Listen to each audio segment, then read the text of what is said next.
wake that ass up. Early in the morning. The Breakfast Club.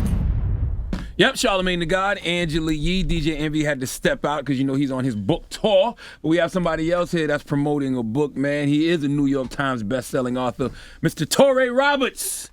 How are you, sir? Man, I'm excellent. Excellent. Great to be here with you. Absolutely. The new book, Balance, Positioning Yourself to Do All Things Well. Tell us about that title, man. Well, when you think about balance, it's something that everybody's after. You never hear somebody saying, I feel like my life is so balanced. It's always something that they're operating from a deficit from. So I've discovered through my own journey with balance in family, life, church, ministry, business, that you can achieve it, because most people think it's a myth. Mm-hmm. Mm-hmm. You said balance is a place. So tell us about that place. Yeah, so most people think that balance is a discipline. If I figure out how to divide myself up to, between my family, my work, etc., then that's how I achieve balance. But I've discovered that balance is really about becoming all of yourself. It's a place where peace flows. It's a place where your highest self lives. And so it's not about discipline. It's about the what you bring to becoming whole. So in other words, let me put it this way: it's not about giving pieces of yourself to something, because that's what most people think.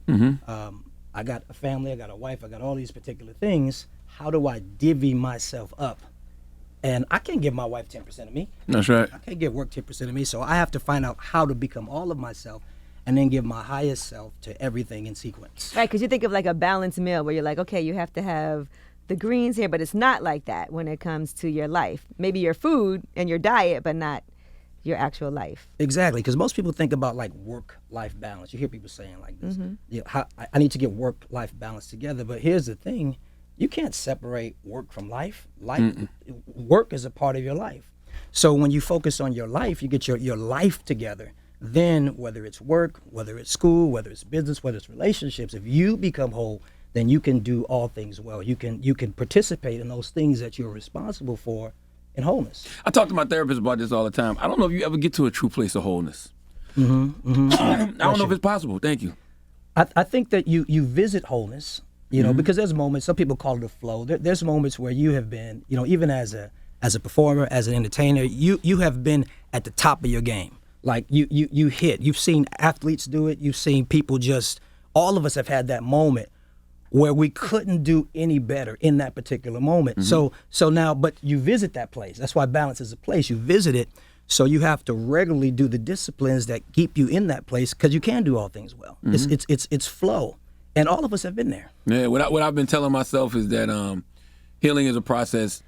Healing is a journey. You know what I mean? Yes. And if it wasn't, we would all be whole. But we're not. We're human. Yeah. You know? Yeah. No.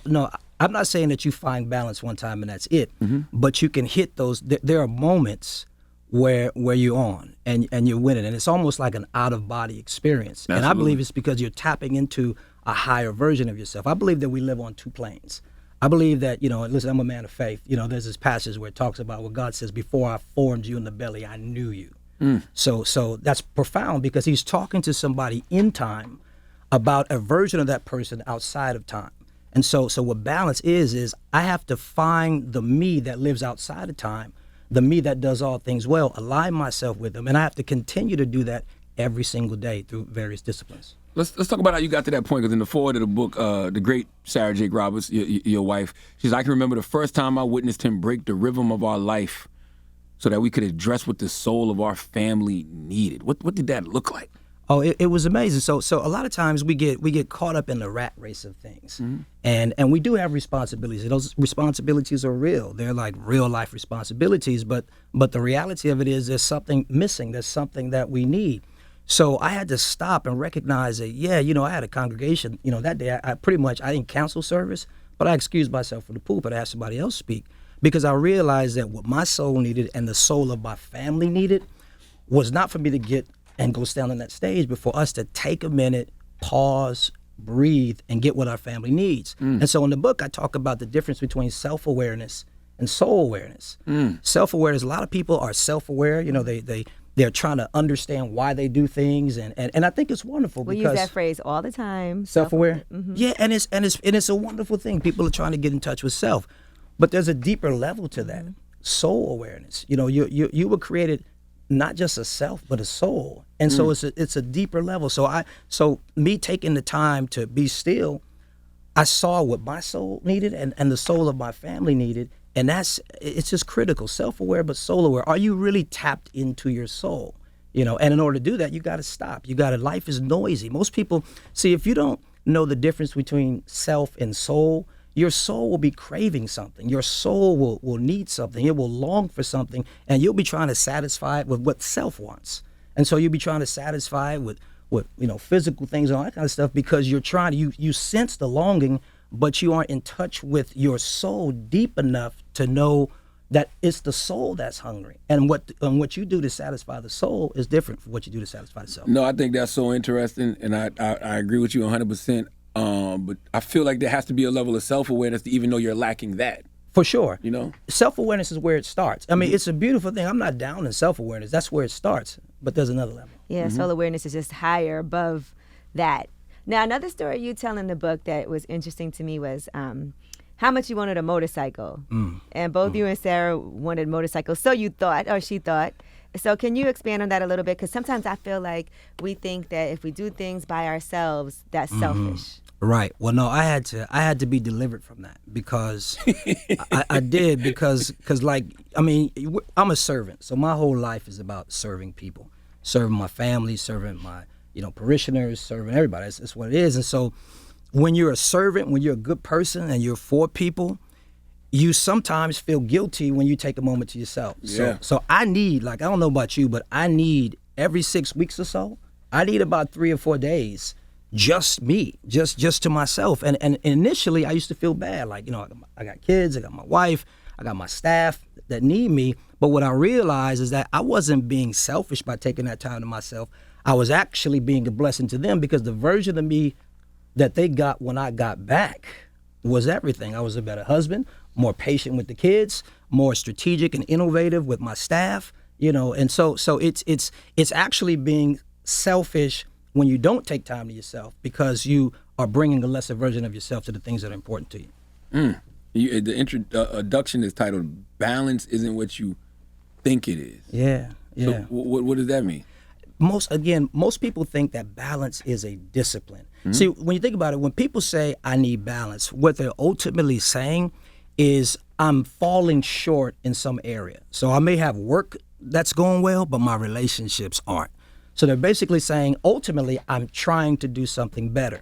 And then people get frustrated because they're thinking that, okay, in order to really hit on all cylinders, I have to give pieces of myself to certain things. But you're still not winning because I can't give a piece of me to my wife. I can't give a piece of me to my kids, to my business. So I'm not winning and I'm frustrated. So then I throw in the towel and say balance is a myth. Well, no, it's not about that. Balance is about becoming. It's about becoming every bit of who you were created to be. And when you become every bit of who you were created to be, then you're giving, you're doing things well because you're giving your well self to people. And you do it in sequence. So it's not like date night, for me to have a balanced life, date night on Friday, taking the kids to the soccer game on Saturday, sometimes you may go a month without doing any of that. But if you are balanced, when you do it, it hits because you're giving them quality as opposed to quantity. When did you realize a book like this was necessary for you and that you wanted to write it? This is in 2018 when I got the idea of the book. And this is an interesting process because the book was supposed to come out in October of 2020, but it took me over 2 years to write this book. And I realized that what I didn't know was that the pandemic was coming. So the whole world was off balance. And so I took time, I wrote, Jan Miller, she's my agent. I love Jan. It was so funny, and I talk about it in the book. She read some of the book and she was like, PT, this is not your best. So I literally was halfway through the book, started over again because the definition of balance changed. That damn Jan gonna tell you the truth every time. And I love it. Me too. And I needed her to because I needed to dig deeper because people are going through stuff. Like there's a chapter in the book called Balance After the Blow. And it's all about gaining your equilibrium after you experience something, after you go through something, and it's step by step. I wouldn't have wrote that if the pandemic hadn't hit. Not to that level. And so it was a journey. People say, you write books. For me, this book wrote me. Wow. Now, another thing you talk about is noise. And everything, and I thought about that when after I read that, and I was paying attention to like all the noisiness around me and trying to just find that stillness.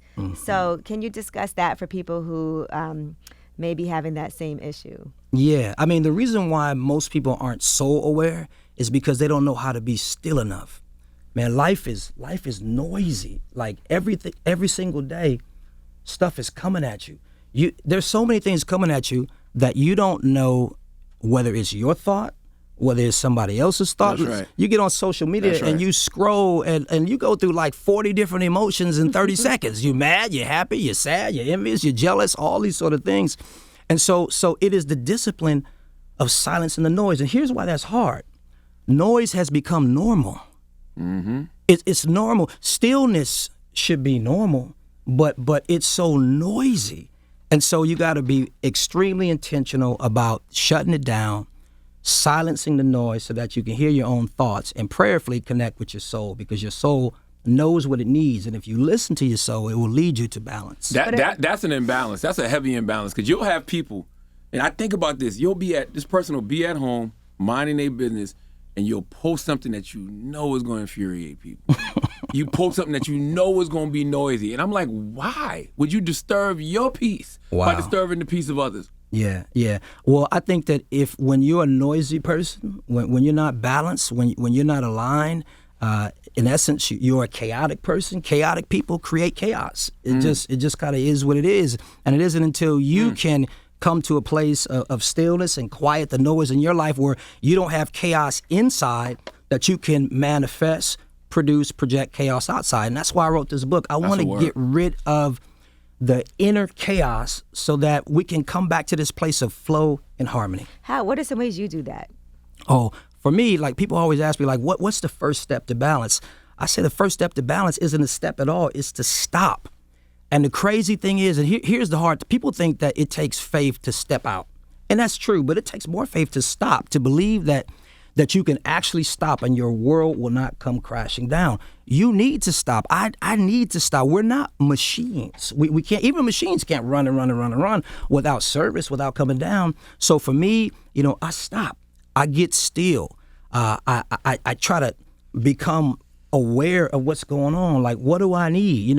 This day it might be a drive. I might just need a drive. Another day it might be a walk. Another day it might be, just to get still, lay out and meditate. And so it changes. It varies in the moment, but if you're still enough and sensitive enough, you'll know exactly what discipline you need to get where you're trying to go. Can you expand on the 5 signs of imbalance that you talk about in chapter 5? Yeah, first of all, it was so important for me to write about imbalance, because if people are saying, I need balance, I'm not balanced, basically what they're saying is I have gotten comfortable living in imbalance. And when you're out of balance, you cannot produce your best. In that chapter, I talk about how we all have 2 bests.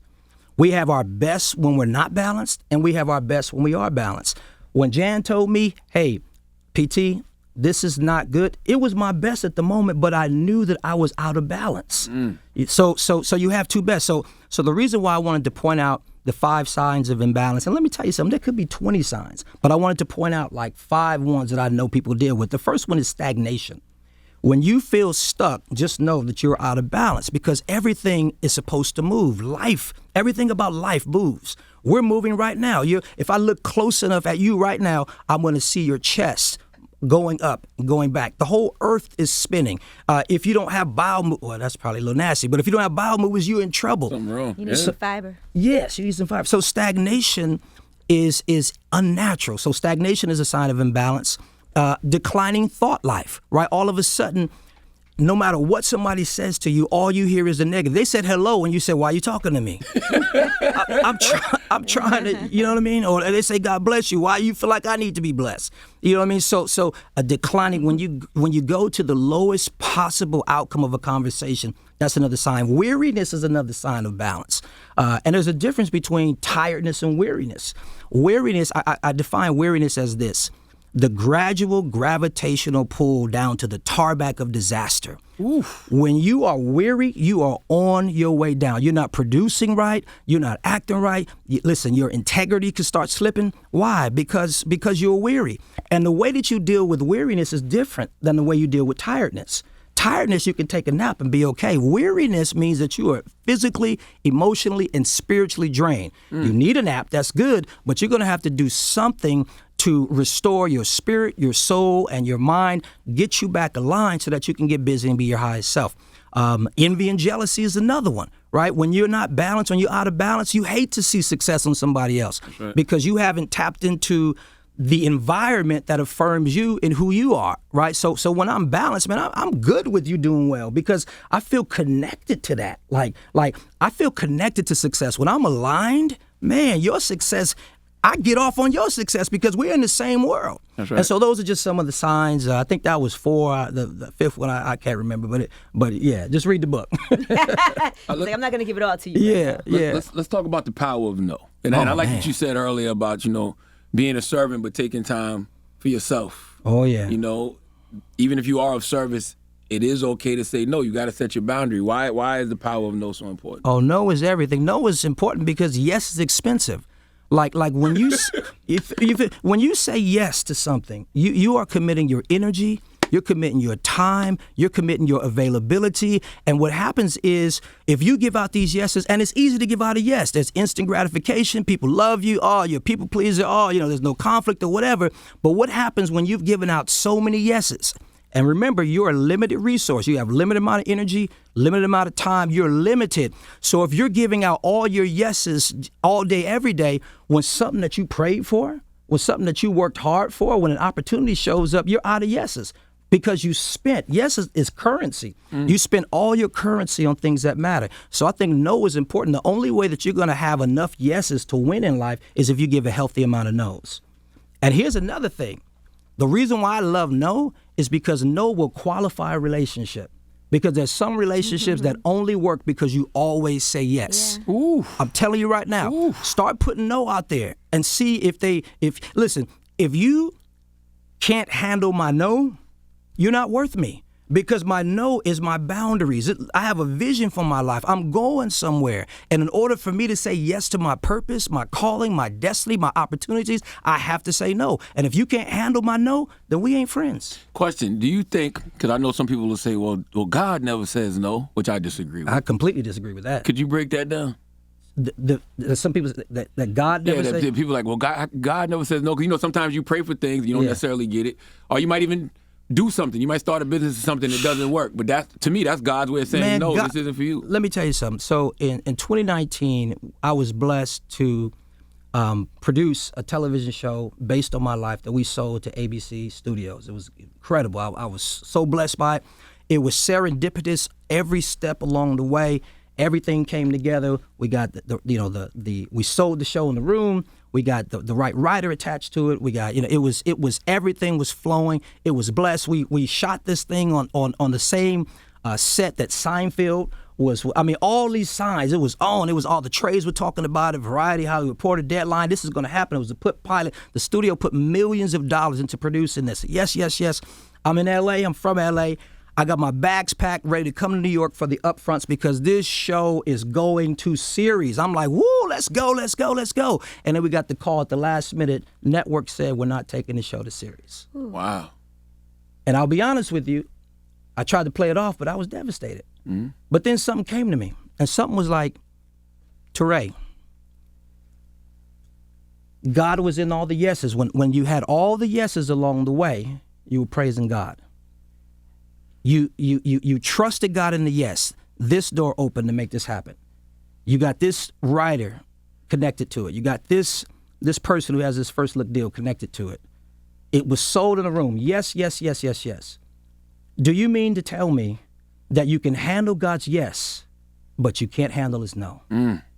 You can trust God's yes, but you can't trust his no?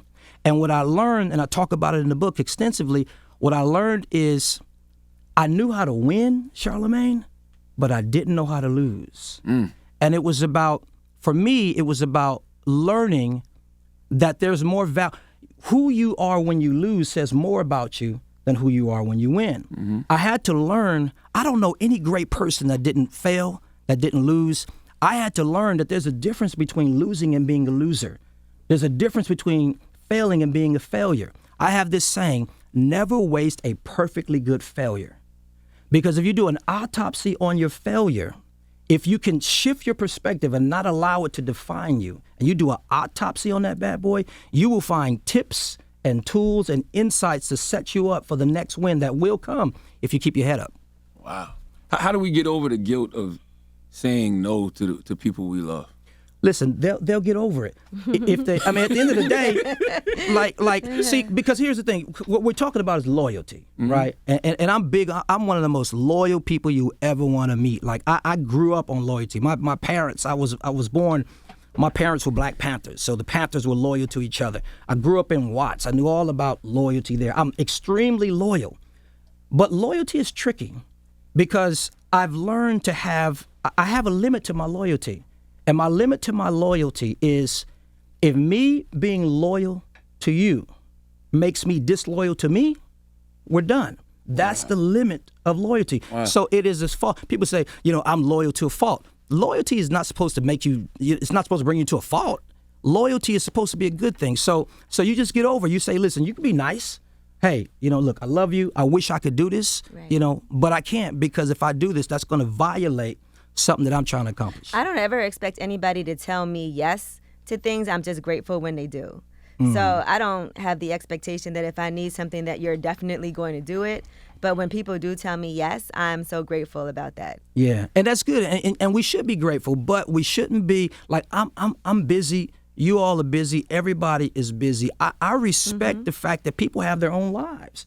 They have their own agenda. They have their own thing going on. And sometimes what I want doesn't fit into that. And so I'm mature enough to know that if you tell me no and it was something that I needed, God's going to provide it from somewhere else. That's right. And sometimes saying no just feels so good, because then you say yes. Now you have these obligations that you didn't really want to do. That weighs on you. And then you kind of, it's just so much of a relief to sometimes just say the truth, no. And we all been there. And all you need is that one time that you should have said no. And you felt it in your spirit that you should have said no, and you said yes, and you were locked into something that you didn't want to do, and you were kicking yourself. And then sometimes you get mad at the person. It ain't their fault. You had the power to say no. And now you're there all weary. Yeah. For real. Yeah. How does someone know that they're balanced? I think that there are signs. I think that the more that you are balanced, you will recognize that you are balanced. Some of the signs, I think, of being balanced is you feel abundant. I think that if there was one word that would describe how you know you're balanced, you're in this space of abundance. You have an abundance of patience.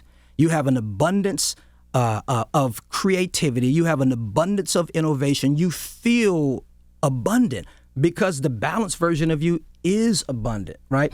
And so when you're not balanced, it's the opposite of that. You have a deficit mentality. You have a lack mentality. I know successful people that we would, some people would just love to be them, but the only reason why they are successful on the level that they're successful is because they have a lack mentality. They're not running towards their abundance. They're running from lack. And that's fear. And the problem with that, you might say, well, if they're successful, why does it matter? It does matter because, one, if you are successful being driven by an abundant mentality, you're unlimited. Fear is limited. When you're running from something, and look, that used to be me. I was running from Watts, and I thrived in corporate America for many years, but I was running. I couldn't even enjoy it. It was never enough. On top of that, fear is a negative emotion, and studies show that if you ruminate on something negative, there are protein deposits that build up in the brain, and that brings about early dementia.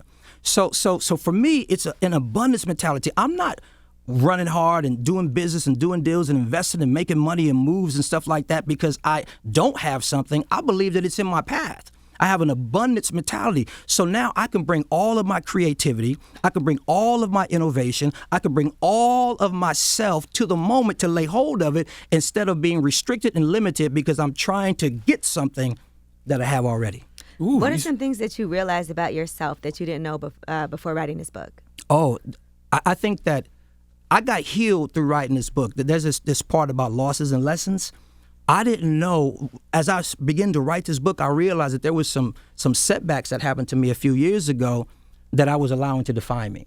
And so the book actually healed me. Like, I think that any true writer, when they write a book and they're being authentic and real and really want to help people, they help themselves first. So I think for me, I learned that I didn't know how to lose at first because I was defining myself by my losses.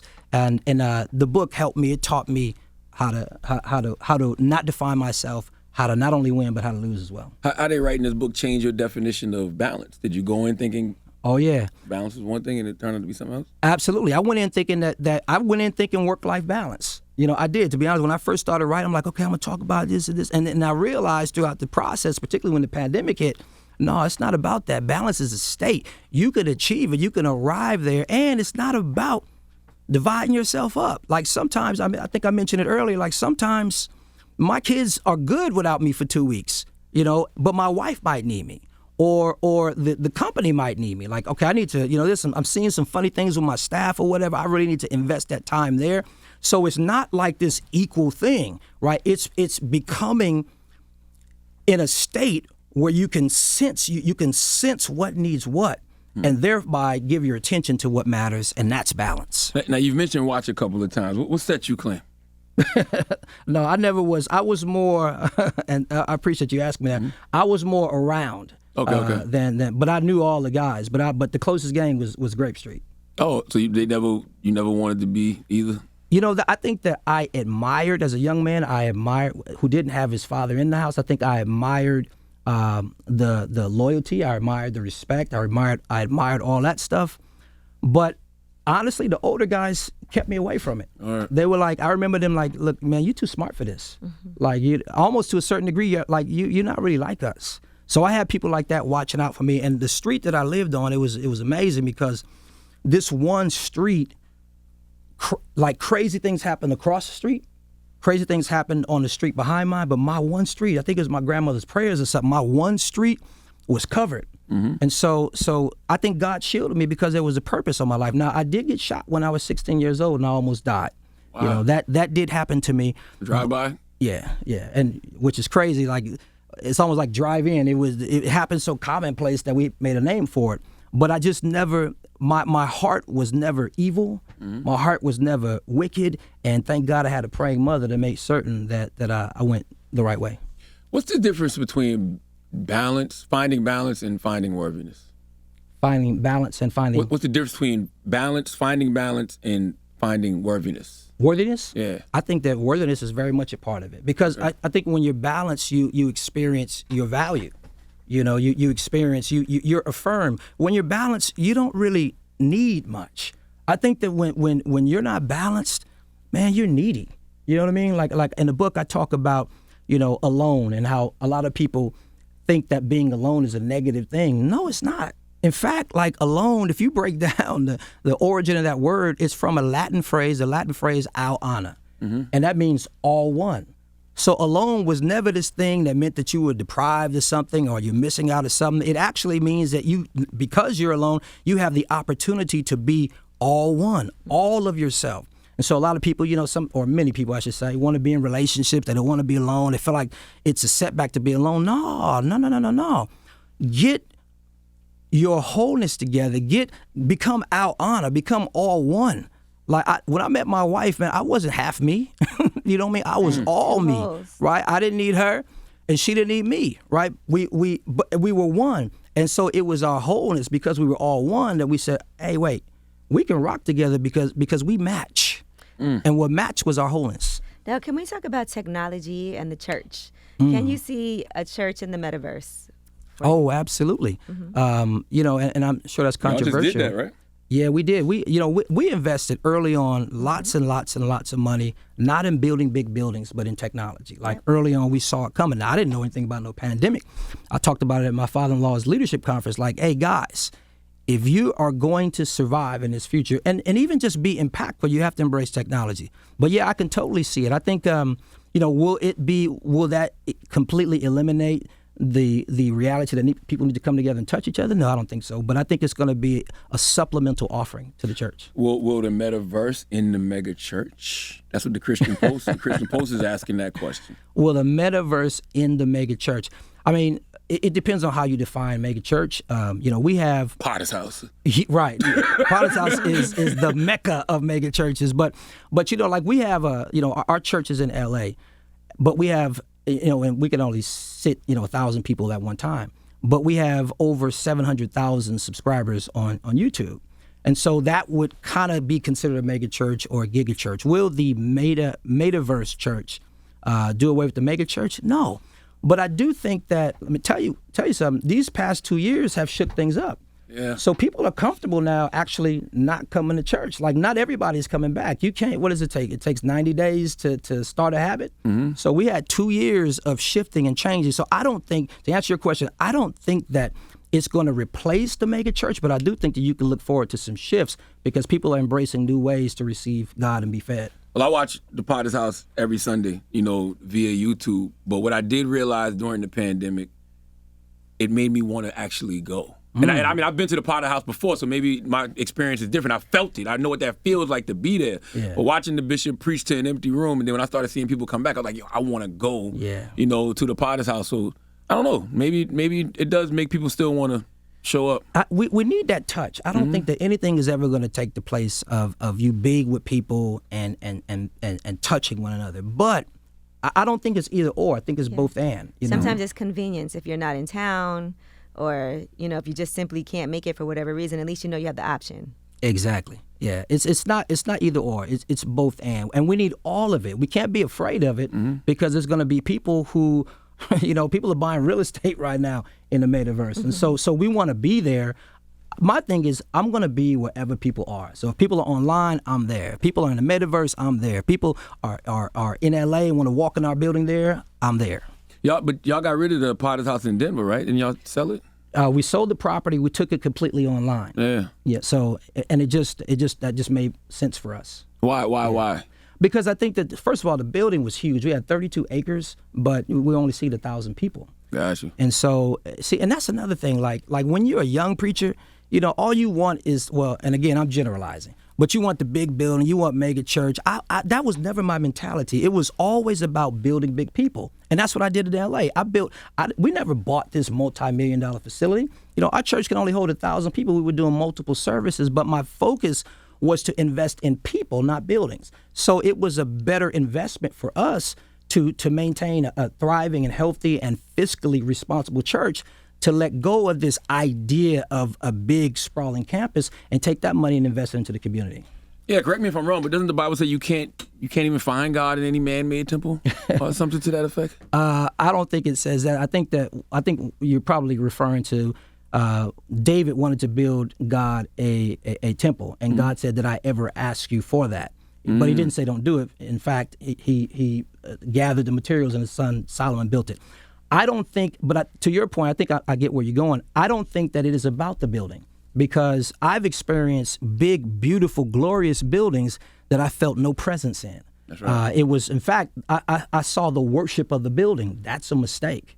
Because at the end of the day, I mean, you've heard it before. We are the church. I'm the church everywhere I go. I'm the church here at the Breakfast Club. You know what I mean? I'm the church, in the workplace. And so for us, and each place is different. Some people, look, in Dallas, you need that. You know what I mean? My father-in-law's drawing, thousands and thousands and thousands of people, and you need that. But that's not every church or ministry's mission.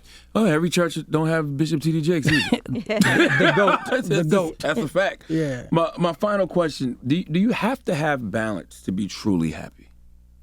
In my estimation, I do, particularly a sustaining happiness, because you can be happy temporarily. You can be happy based on happenstance. You can smoke some weed and get happy. But I'm talking about maybe I'm talking more about joy. Maybe I'm talking more about wholeness and peace. And see, here's the thing. If you're not balanced, you can get happy, but you get happy on something that's fleeting, something that's fading. I don't know if you can have sustaining happiness within yourself. Touré Roberts, balance, positioning yourself to do all things well. go get that. When does it come out? Today. Today. Today. Okay. Oh, absolutely. All right, today. I got the advanced copy. Touré, thank you for joining us, brother. It's Hey. always a pleasure, man. y'all whole family really gets me through in a real way. From your father-in-law to your wife to yourself. Like, I am really tuned in to the Potter House in a real way. So thank y'all for your service. Wow. Thank you. Yes, Much sir. love to each of you. Thank you so much. It's the Breakfast Club.